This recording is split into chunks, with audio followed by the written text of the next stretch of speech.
Hello students, welcome to the channel. Today we are going to see about 6th standard science unit 2 force and motion part 2 video. In this part we are going to discuss about types of motion. Let's start our class. First we will recall the part 1 video. In part 1 video, we studied the definition of force, pushing and pulling forces with suitable examples. And also we learnt what are contact forces and non-contact forces with examples. Next we'll move on to types of motion. Motion is nothing but movement. Motion can be classified into linear motion, curvilinear motion, circular motion, rotatory motion, oscillatory motion and zigzag motion. First we'll see about linear motion. What is linear motion? For example, I am saying you to draw a straight line using a ruler or scale. What happens in this case? Pencil moves on a straight line. It is said to be linear motion. Vehicles moving on a straight road and a train moving on a straight track are some other examples of linear motion. Next one. What is curvilinear motion? The motion of an object along a curved path.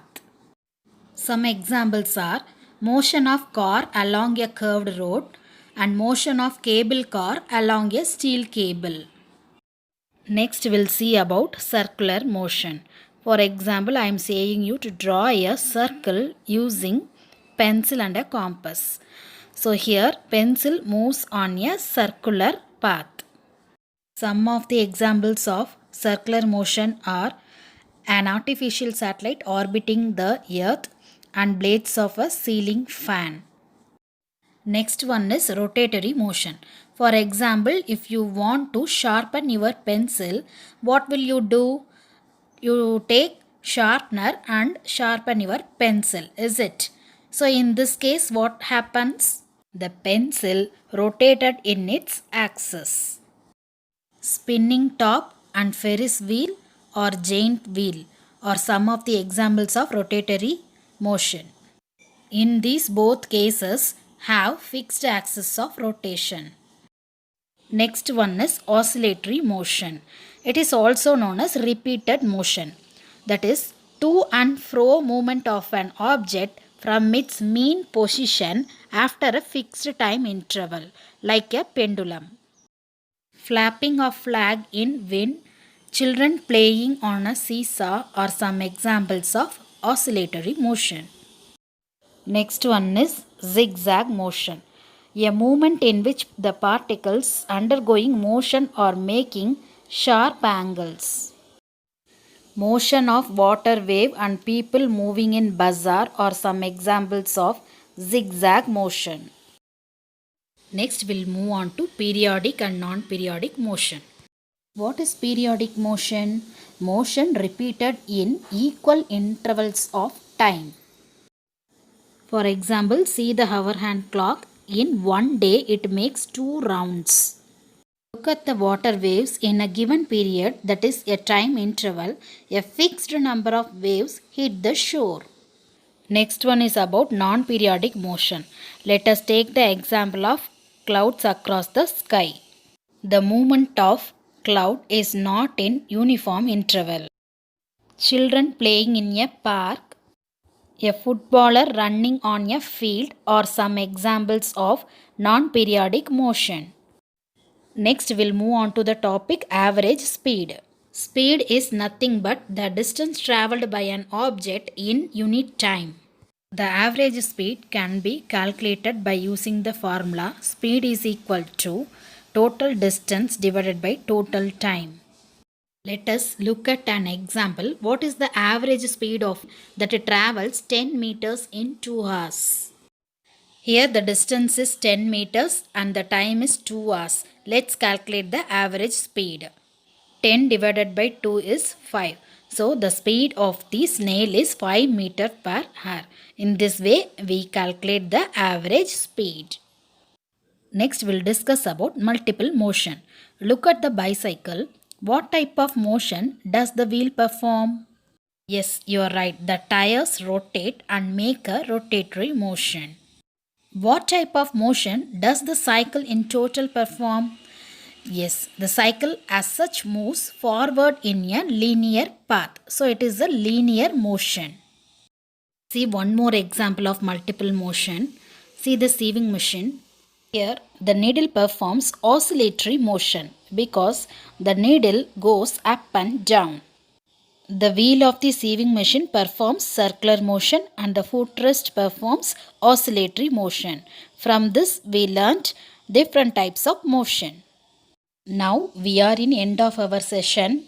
The last topic is science today. In this we'll see about robots.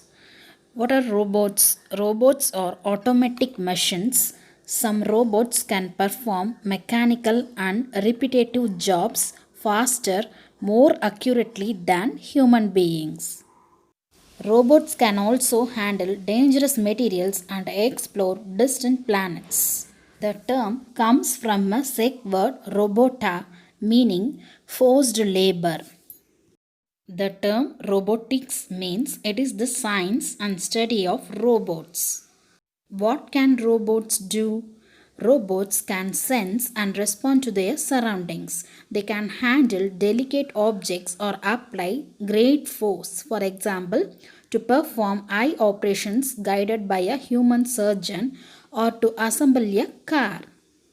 With artificial intelligence, robots will also be able to make decisions for themselves. How do robots sense? Electronic sensors are a robot's eyes and ears. Twin video cameras give the robot a 3D view of the world. Microphones detect sounds. Pressure sensors give the robot a sense of touch to judge how hard to grip an egg or heavy luggage. Built-in computers send and receive informations with radio waves. Do you know what is artificial intelligence?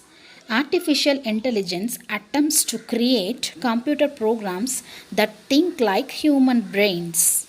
Current research has not achieved this, but some computers can programmed to recognize faces in a crowd. Can robots think? Robots can think. They can play complex games such as chess better than human beings. But will a robot ever know that it is thinking?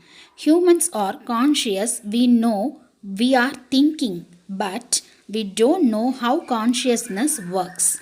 We don't know if robots can ever be conscious. Next, we'll discuss about nanorobotics. Nanorobots are robots scaled down to microscopic size in order to put them into very small spaces to perform a function.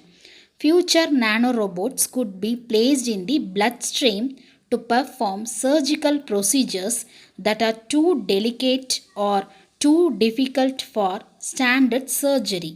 Imagine if a nanorobot could target cancer cells and destroy them without touching healthy cells nearby. Students, hope you all understand this lesson. Try to answer this. Thank you.